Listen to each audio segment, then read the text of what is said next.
مولانا روم سے کسی نے دنیا کی حقیقت پوچھی، آپ نے فرمایا، دنیا کی مثال ایسی ہے کہ ایک شخص جنگل میں چلا جاتا ہے، دیکھتا ہے کہ اس کے پیچھے شیر آ رہا ہے اور وہ بھاگتا چلا گیا۔ پھر کیا دیکھتا ہے کہ آگے ایک بڑا سا گڑھا ہے۔ وہ چاہتا ہے کہ گڑھے میں گر کر جان بچائے، لیکن گڑھے میں اسے بڑا سا اژدہا نظر آیا۔ اب آگے اژدہا کے خوف اور پیچھے شیر کا ڈر۔ اتنے میں سے درخت کی ٹہنی نظر آئی۔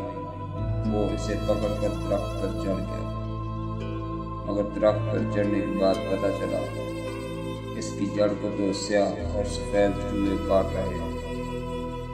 وہ شخص بڑا خائف ہوا، اگر درخت کی جڑ کٹ گئی تو پھر میں گر جاؤں گا اور پھر اژدہے یا شیر کا لقمہ بننے میں دیر نہیں لگے گی۔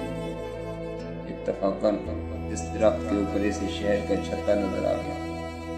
وہ شہد پینے میں اتنا محو ہو گیا کہ اسے شیر اور اژدہے کا خیال نہ رہا۔ اتنے میں درخت کی جڑ کٹ گئی اور وہ نیچے گر پڑا۔ شیر نے اسے چیر پھاڑ کر گڑھے میں گرا دیا اور وہاں وہ اژدہے کے منہ میں چلا گیا۔